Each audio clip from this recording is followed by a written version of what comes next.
Hey, what's up guys? It's Kevin Pack here, and today's video is gonna be fun because it's Q&A time. So on my Instagram I did a little questionnaire tag on my story, so you guys were able to ask me some questions of anything that you wanted to know, and I was gonna answer them in this YouTube video. So here we are in this video, and we're gonna run it. Let's run these questions right now. I got a lot of questions, so I'm not gonna answer all of them, but I'm gonna answer the ones that I like. If you guys like these Q&A videos, go ahead and hit the like button, and of course subscribe for more content, because you know your boy be teaching people how to make money.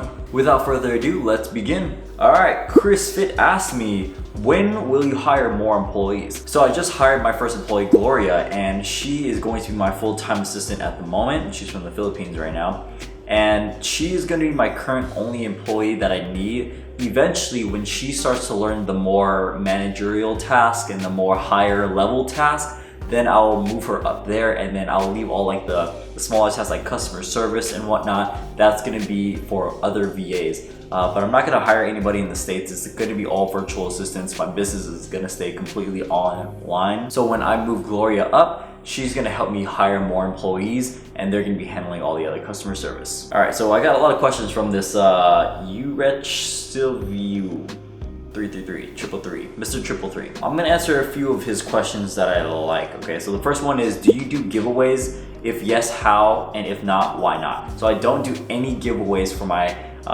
products from Amazon. So I used to do those when I first started, and I failed and I lost a lot of money. Like, you guys gotta realize that when you do giveaways on Amazon, you don't just give them away and you don't get anything in return. Someone still has to ship that item and pay for shipping. So Amazon still pays for the shipping.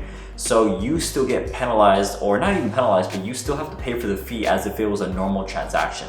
So giveaways are like 80% off, 90% off, 100% off, whatever the case may be. But when you do those giveaways, you still have to pay for the full Amazon fee regardless. Like, it doesn't matter if you discount it or not. You're still gonna get the full price of the Amazon fee, because that's what it's gonna be set by. So if you got like a product that was like $20, and then you put it at 90% off, that would leave the product to be $2, okay? But the Amazon fee for that product is probably gonna be like $7. So you still have to pay the additional $5 per unit that you give away. So I end up losing a lot of money doing that. So I don't use any giveaway methods at all. All of my launch products are through PPC organically, okay? So I don't waste any money doing giveaways anymore. I make all my sales and launches and ranking organic only by PPC, and I teach that through my course, and teach my students how to do that so that they save a lot of money, and it's the best and safest method on Amazon. Another question he asked is, did you get any policy violations from Amazon? If so, why? Any penalties? So I did get one, and this was due to customer emails. So as you know, on Amazon you can send customer emails and everything, and you have that automated, but apparently they don't want you to send more than like 2 emails, or even 1, I think. So they gave me a like 30-day like suspension on emails. So my email campaigns weren't working for those time, and it was because it was considered like spam to my customers when I was only sending literally 2 emails. So I changed it to 1 email, and now I teach my students to only send 1 email to your customers now, and that seems to be working so far. So what is your best method of getting reviews constantly and good ones? So 2 of my winning products right now have over like 120 reviews, over 130 reviews actually. And they're like 5 stars, and I'm really actually proud of that. And the best way to get good reviews is, number 1, have a great product. Have a great quality product. Don't half-ass your product. Number 2, have a good email campaign, and that's what I use. I use Feedback Whiz for my email campaign to send 1 really good email campaign. And then number 3 is using insert cards. And I don't use any QR codes or anything like that. I only put them in my product packaging, asking for honest review, and that's it. That's literally how I get my organic reviews. I have 2 ways that are directly reaching out, which is the emails and then also the insert cards. And then along that, just having a great product alone, it'll cause people to want to leave great reviews. So I barely have any negative reviews because I made sure that the quality of my product is great. So if you guys want a bulletproof product that's not gonna have any bad reviews, you're gonna need to make sure that it's a great product, and you check up on everything and make sure it's perfect. And that's just the way about it. A lot of people half-ass their products, and that's why they get a lot of bad reviews. Drewski Asks, what products are good for selling in this type of business, and how are you so successful? So this kind of ties in back to what I was saying about quality in my product. So I'm very successful in my products because I brought in the best quality and I made sure that it was all inspected and that I differentiated and added value to it. So I saw a market, I saw a hole that was missing in the market, and I filled that hole, I filled that need. And that's how I became successful with both my products, and that's how I'm doing it for my next coming products as well. So the best type of products to sell on Amazon are things that are, I guess, like simpler. Don't try to, I mean, virtually you could sell any product on Amazon, really. But the best products are the ones that you can differentiate, the ones that you can add value to. So if you find a product that you really can't do anything that you can improve, that's not a good product to go for. The best products are the products that you can, change the design, add more quantities of it, or improve the function of it, change the quality of it, and bundle it with something else that all adds value to it. So all 5 of those things are ways to add values to your product. And if a product that you find has at least a couple of those that you can do, that you can change to it, like for example, change the aesthetic and bundle it at the same time, then that's a good product that you can go for right there. Of course, as long as it's not too competitive as well. Elliot Capper asked, at what stage did you start taking a cut of profit instead of reinvesting? So here's the thing. So, I mean, obviously I don't keep everything that I make. I reinvest a lot of it. I reinvest like 80% of my profits.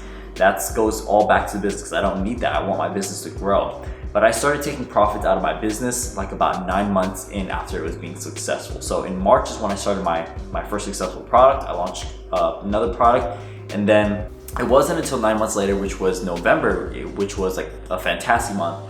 That's when I started taking profits. I'm like, okay, I could finally like quit my job and I could live off of this comfortably because I know that this is an excessive amount of money that's gonna last me for a while, and I could still have enough money to reinvest back into the business. So that's when I started taking it out, and it was only to where like I literally like saw that if I take 20% of my business profits, that's all I need to live, then I'm good. If I needed like 50% or like 70% or anything above that, then I would have been like, nah, I'm not ready to take profits yet. But seeing that I only needed to take 20% of my profits because I was making so much, I was like, okay, I'm chilling. I don't need to keep reinvesting over and over. I can live with 20% of my profits. Okay, Bat Kane asked me the benefits of your gold plan and why the 4 coaching calls are worth it. Okay, so this is a great question. So if you guys don't already know, I do have an Amazon course, a training course program where I teach sellers how to sell on Amazon, or teach people how to start their own Amazon business. And I teach them my exact step-by-step methods of how I went from 0, no successful products to my current winning products now. So everything that I've learned, I teach my students how to do that. And it's a relatively new training course. And I do have a few options, and one of them is a gold package program. So this package program comes with the full course and then unlimited one-on-one coaching. So my silver plan doesn't have unlimited coaching. It's only going to be there for like, I think like 6 to 8 months or something like that.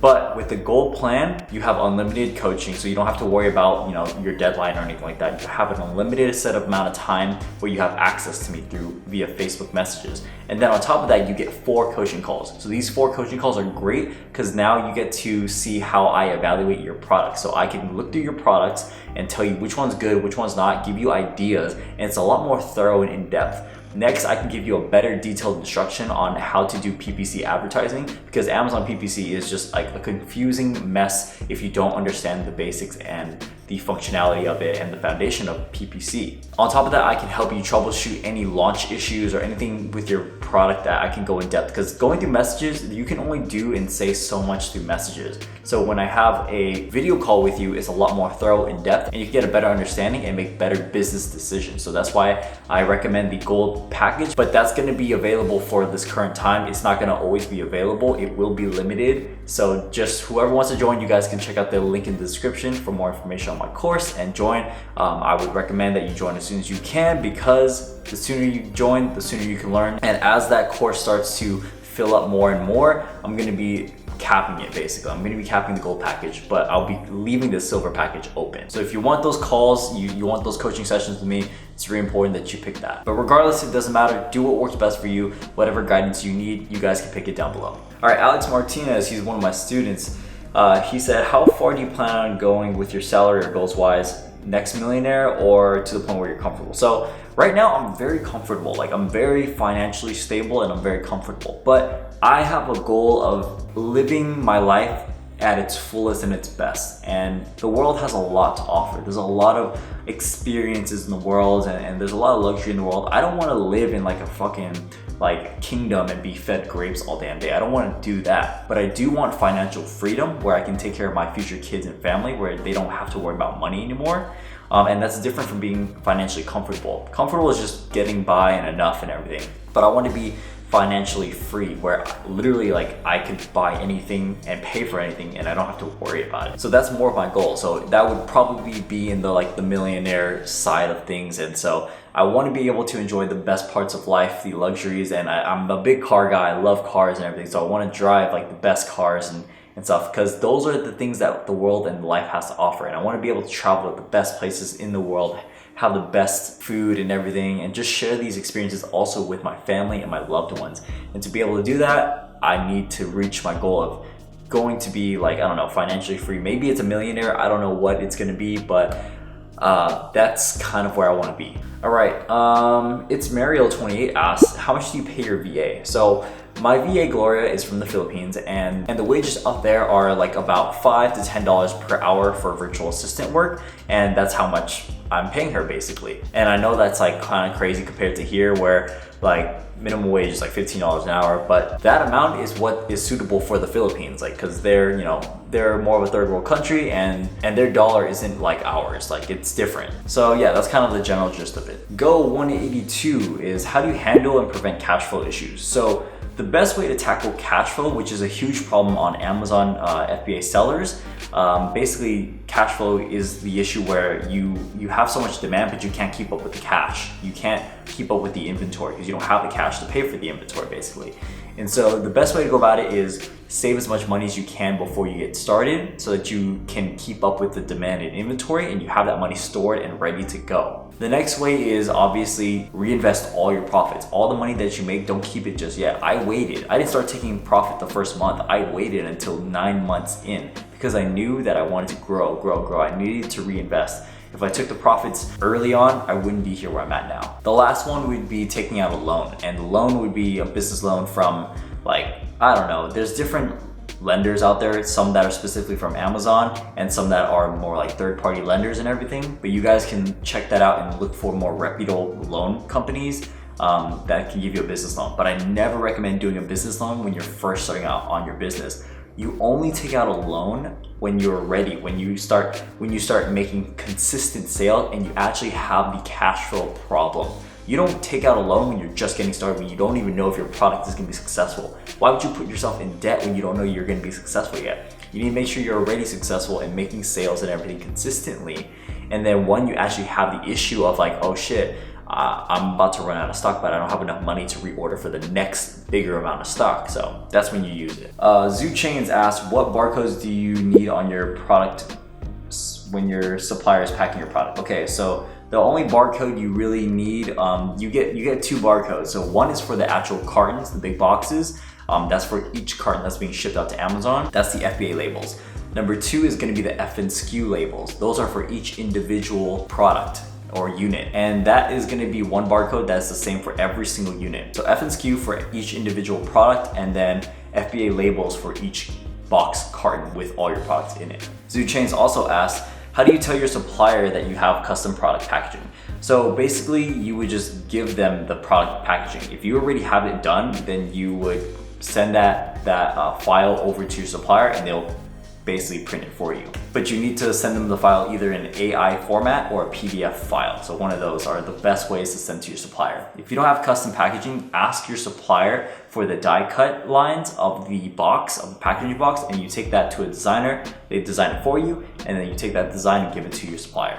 All right, last question from RPM360. From when you first started to failing on a launch product and figuring things out, how long did it take? So I'm guessing he's asking kind of like, how long did it take for me to go from a failed product to a successful product? It took me about a year, yeah. So when I first started Amazon was like around March of 2018. And then I failed 3 products after that. And then it wasn't until March 2019 where I started to actually find success. So it took me about a year to be successful. Now it doesn't mean it's gonna take you about a year. It just happened to be me because I didn't have all the necessary tools or the right information to be successful. That's why I provided the course, so that I can give you guys a head start or save you guys a lot of time and money, and don't make the same mistakes I did. So that's the whole reason of it. All right, so those are all the questions for today. It was very, very business oriented. I hope it was very, very helpful to you guys though. But you know, we out here doing Q&As, you know, you guys getting to know me. If you guys like this video, you want to see more Q&A stuff, let me know down below. Hit the comments. Go ahead and tell me what kind of videos you want to see, because that definitely helps me out. Definitely helps me out because it gives me more ideas and content for you guys to see. So thank you guys so much for watching. I will catch you guys in the next one. Hey yo, be safe out there. It's getting wild out there. You know, I care about you guys. So be well. Go make that money. I'll catch you guys later. Peace.